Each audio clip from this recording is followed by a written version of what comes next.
Hello everyone and welcome back to another Universe Sandbox 2 video, and today we are doing another what if video, and also welcome to the first video of 2019. So hopefully everyone had a good New Year's Day. Yeah, it's now the second as of filming this, but yeah, today we're going to be doing another what if video. And if you remember to the last what if video, we did what if the goblin hit Earth. But we're going to try this with the even smaller dwarf planet of Farout, which is one of the most recent ones discovered. So obviously we had the goblin, then this Farout object pretty much came out of nowhere, like I guess a few weeks, month later, somewhere around there. So we're going to see what that does compared to Earth, because if you remember the goblin, it pretty much completely wrecked Earth. But remember Farout, if we get a comparison with the two, here's Farout right here. So if I spawn it in, so there's Farout, but if we compare it to the goblin, it's quite a lot smaller, as you can see. It's well, not quite a lot actually. They're fairly similar, but this one's about 300, but this one is only 250, so slightly different. I mean, they are very similar, but this one is I think this one's actually got a lot further out orbit as well. I know it is further out. You can see from my sim here, you can see the yellow orbit is way further out than that pink one there. So yeah, pretty crazy stuff. We're going to see if Farout has any effect on Earth compared to what the goblin did. Because if you remember the goblin's one, it did cause quite a lot of problems for us. So we're going to see what would happen if Farout hit the Earth. So we're going to slow this down, because maybe the results will be different, maybe not. So we're going to slow it down. There we go, so it crashes straight into Earth. We'll play it at different speeds and stuff, but by the looks of it, it's probably going to cause the same sort of carnage. So yeah, you can see there, that's quite a big explosion for an object that size. And remember, any object which is pretty much a sphere will take out life on Earth. I mean, yeah, I don't think life would survive that too good. I mean, all of these asteroids crashing back to Earth, that would cause tidal waves, earthquakes, pretty much all that stuff. And literally all these fragments, I mean, it's caused quite a bit of a mess. I mean, all the water's evaporated, and yeah, all life would be pretty much incinerated at that point. So yeah, we're going to go ahead and open this again. We will play it at different speeds to see if we get any different results, because we know the game does like to give different results depending on speed. So we will play this a lot slower now. So let's search Farout again. Yeah, the custom one I have here, let's place it in. So there we go. Just launch it. We'll launch it quite slow though. If I turn this off, let's put it to 1 kilometer a second. So let's make it a lot slower. So the speed does actually help as well. So let's place it there. And let's see what Farout does to Earth at this sort of speed. So let's click play.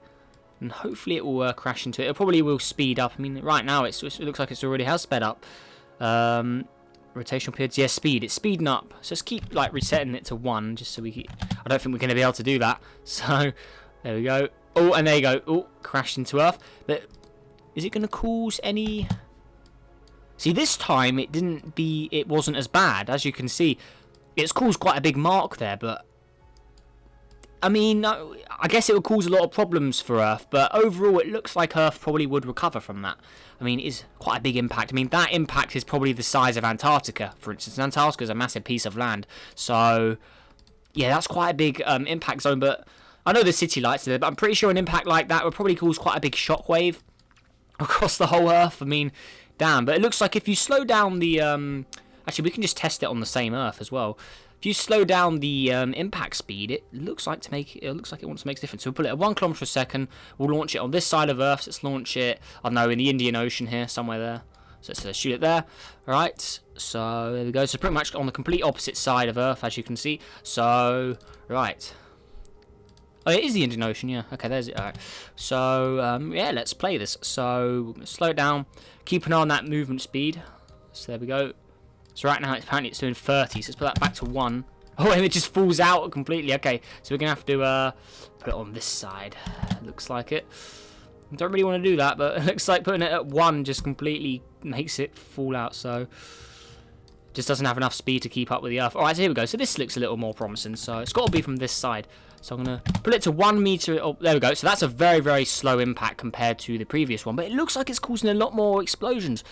Yeah, it's sending out a bigger shockwave. And there's also fragments, because this collision didn't have any fragments. But this one has caused fragments at a slower speed of collision. So that is pretty interesting there. And yeah, that's going to finish off Earth completely.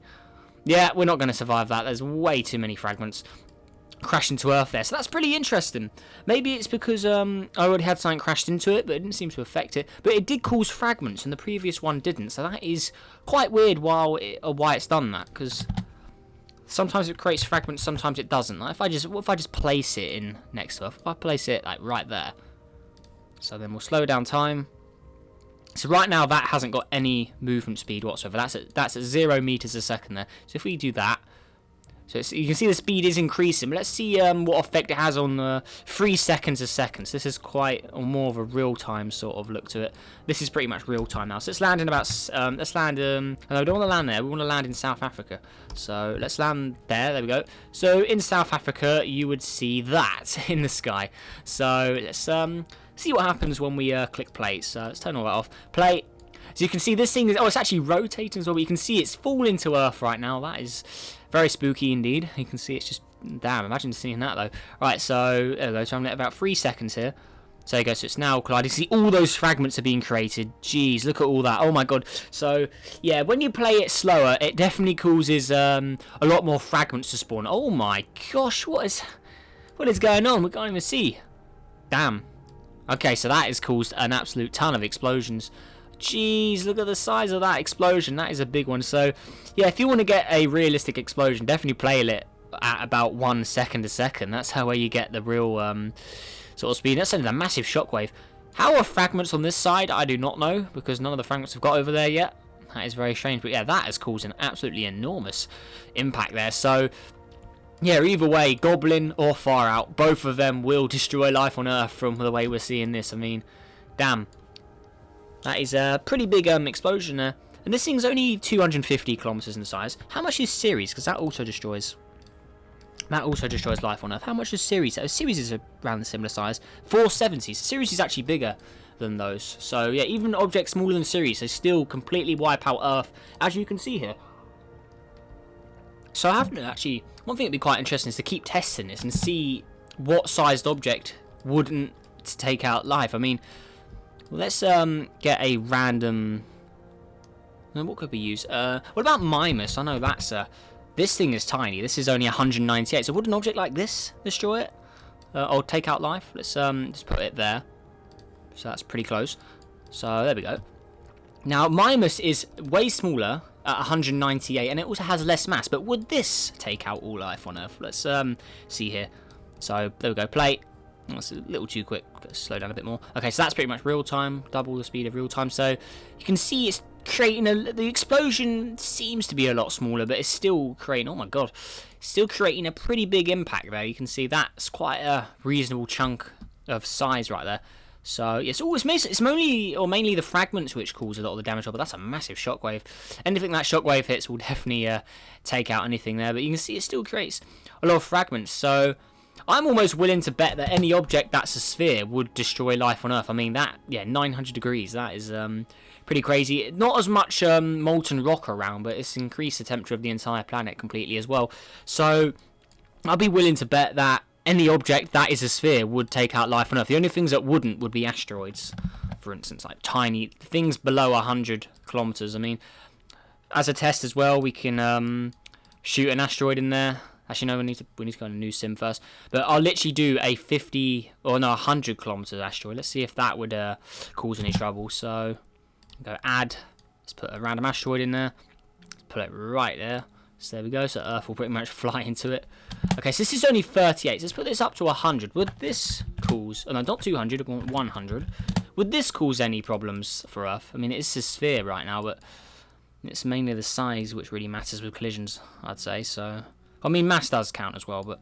Right, play. How about you? Would you... No, I don't want you auto-orbiting. I want you to crash into Earth. There we go. So, yeah, even an object that size, that's still a reasonably large explosion. And we're only travelling at 1 minute here, so that's still a pretty big... I mean, look at all the fragments it creates. And they're all crashing down to Earth. Each one of those would probably be killing thousands and thousands of people if they hit populated areas. So, yeah, even a little asteroid that size, it will take out Earth. Because remember, the realist way to see what would happen is if you play it pretty much in the minutes. If you play it in the hours, it's less realistic. Like we can do a one for the hours right now with Farout again. Since we were going slightly off topic with that, but let's spawn a Farout in again. So let's place it. Let's place another one. Let's put it. And if you actually put it up to like hours and hours, it actually just completely doesn't even care. So let's go about 4 hours, something like that. Do that. See, it's not. See, look, the temperature on the planet doesn't even go up. It's definitely less realistic doing that than actually watching it happen in the minutes. Because if you do it in the hours, that's not right. I mean, I guess all the fragments could have landed really quickly, but it's never really accurate doing it with speed. You've always got to make the collision a lot slower. So yeah, but again, we'll play it at real time this time to get the actual sort of conclusion. You can sort of see it. Most of the collisions we do with this at pretty much the slowest speed will give you the same outcome of where it collides, creates a big explosion, and lots of fragments pop out of it. So we're going to pretty much place it right there. That's pretty much the slowest it could possibly go. Remember, the slower it is, the less damage it would do, but that's pretty much already touching Earth. So this is pretty much the minimal amount of damage that can be caused by this object, according to Universe Sandbox logic. So we'll literally put it down to about 1 second. So there we go. About a second is there, so that's pretty much real time. So there we go. So that's going to crash into Earth there. As you can see, look at all the fragments it's causing. That is an unbelievable amount of fragments. But would it really cause that much if it hit the ocean? I mean, it would hit the seafloor, obviously, but would it still cause that much explosions? I'm pretty sure. Well, obviously the rocks probably wouldn't be as glowing because they probably would have been cooled down by the sea a bit. But that would probably evaporate the sea quite quick. All that heat there. But oh man. All right. So yeah, this is pretty much real time right now. So it's mainly the impact we need for real time. So we just speed it up a little bit. You can pretty much see that even if you put it right next to Earth where it has no velocity at all, when Earth flies into it, it just causes this absolute explosion. So yeah, to conclude, no matter how small a sphere is, it pretty much still will take out life on Earth. Like we tested it with the 100-kilometer objects. I'm guessing anything, you have to be below 100 kilometers to keep life on Earth, because anything larger just causes this absolute craziness. So look how many fragments is created this time. But every time you do this, you get different results. The results are always different. So yeah, there's that, I guess. But I'm pretty much, I'm pretty sure that no matter how much you do this at 1 second, it will still cause something along the lines of this. So yeah, if we just speed it up now, that's pretty much the end of Earth. Like you can see, it's all this stuff is crashing back, the temperature's all heating up, all the water's evaporated, and now the temperature's going up to about 600 degrees. So yeah, no matter what you do, this object will probably kill all life on Earth. I mean, obviously over time the water will return, like if we speed it up as quick as possible here and then go back to Earth. So yeah, if we sped it up, right, so Earth will get restored eventually, as we can see. I mean, some of the city lights are still there, but Earth will get restored eventually, but I'm pretty sure all the life on it probably would have been killed off by that massive explosion. So you can see it hit around this area. You can still see where the crater was. This is all pretty much destroyed. There's no way life would return to this after an explosion like that. The only things that would survive would probably be some very strong heat-resistant bacteria, I guess, or something like that, but yeah, there we go. So that is the conclusion from today's video, guys. So yeah, hopefully you all enjoyed this video. And if you've got any ideas for more what if videos, then let me know down below or in my Discord server. Because what if videos have always been quite a big part of this channel, I guess, since I started it. And yeah, speaking of the channel, we are closing in on 6,000 subscribers now. We're less than 100 away. So let's see if we can try and get that goal before this month ends, because that would be absolutely amazing. We hit a goal of 5,900 before the month ends, but yeah, let's see if we can go for that 600 now before this month ends, because that'd be absolutely amazing. It's much, much appreciated, guys. Like, I can't thank you enough. It's absolutely crazy where we have got now into 2019. And yeah, really interested to see how the channel grows over this year. Maybe even 10,000 would be possible. That'd be crazy, but maybe it's possible. I don't know. But yeah, there we go. So yeah, if you like this video, let's even go for 50 likes on this video. And like I said, also subscribe if you're new. Helps on the journey to 6,000, because that'd be absolutely amazing, and it's really, really appreciated. So yeah, just a massive thanks again, because it's absolutely crazy. And yeah, also, like I said, let me know if you've got any more ideas, because I'm always reading the comments within 24 hours of video going up. But yeah, there is that. So make sure you guys all have a good day, and I'll see you in the next video. Goodbye.